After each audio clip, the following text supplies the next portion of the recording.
In the day's other headlines, Acting Attorney General Todd Blanche is one step closer to securing the job permanently after the Senate Judiciary Committee narrowly approved his nomination earlier today. The nomination will be favorably reported. The nomination advanced along party lines after Blanche won over 2 Republican holdouts by rescinding the so-called anti-weaponization fund aimed at paying Trump allies, including January 6th rioters. It's done. It's been rescinded, and I am satisfied. But Senate Democrats say they remain concerned the fund could be revived and that Mr. Trump's tax immunity remains intact, raising broader questions about the nomination of the man who once served as President Trump's personal defense attorney. He's about being Donald Trump's lawyer and not the people's lawyer. This is so deeply wrong. We will rue the day that we let this man have this much power under such a corrupt president. Blanche's nomination now heads to the Senate floor for a full vote, which could happen as early as this week. In New Jersey, civil rights groups are demanding answers after a man from El Salvador died in ICE custody over the weekend. When I said ICE, you say out. ICE! ICE! Activists joined the family of Edwin Lopez Cornejo today and called for an independent investigation. His 12-year-old daughter fought back tears as she spoke about the loss of her father.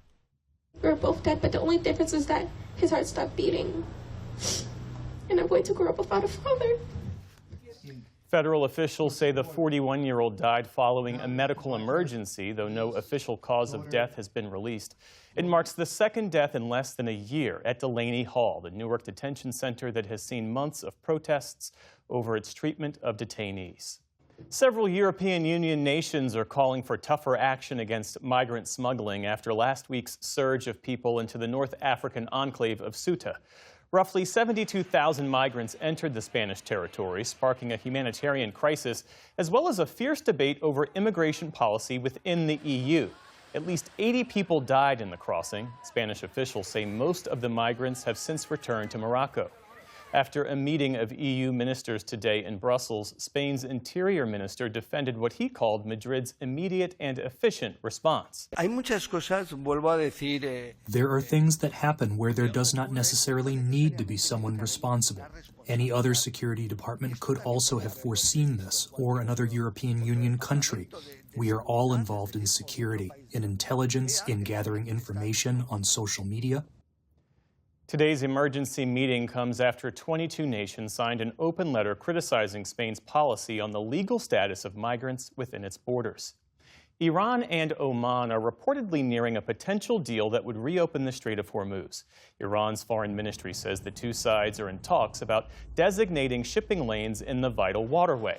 2 regional officials tell the Associated Press that a possible plan would have ships enter the Persian Gulf through an Iranian-controlled route and exit through a passage controlled by Oman. But any deal would require the U.S. to end its blockade on Iran's ports. At an unrelated event today, Secretary of State Marco Rubio said the U.S. is involved in the talks and struck an optimistic tone. Suffice it to say there's been progress made in those talks, but not finality yet. We're hoping that will happen very shortly. Any deal that would give Iran partial control of the strait would be a dramatic shift from before the war started, when the waterway was completely open to maritime traffic. In Gaza, 112 Palestinians were laid to rest in a mass funeral today, nearly 3 years after they died in an Israeli airstrike on a residential area shortly after the Hamas terror attacks on Israel.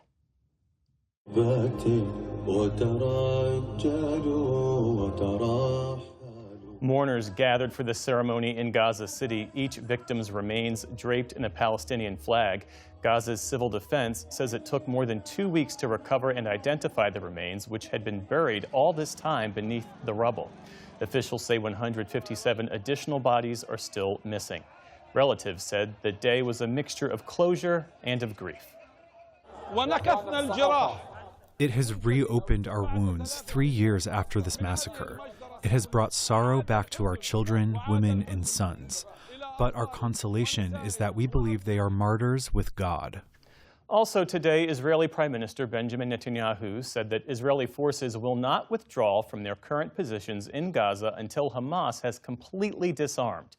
In his comments on social media, he suggested there were differences between Israel and the Trump administration over a recent deal announced to disarm the militant group. In Guatemala, hundreds of people are being evacuated from villages near the Fuego volcano after it erupted yesterday.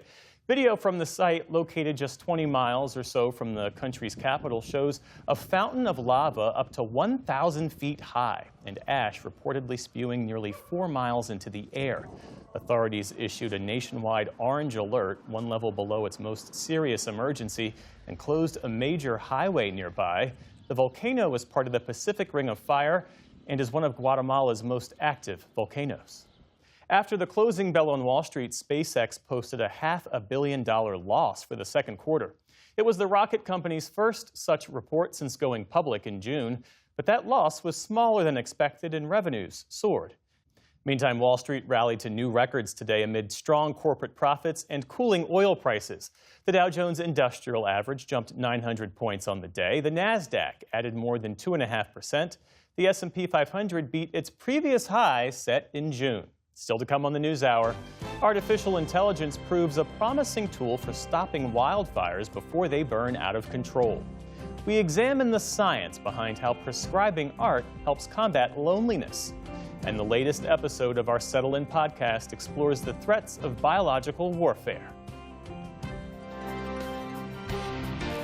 This is the PBS News Hour from the David M. Rubenstein Studio at WETA in Washington, headquarters of PBS News.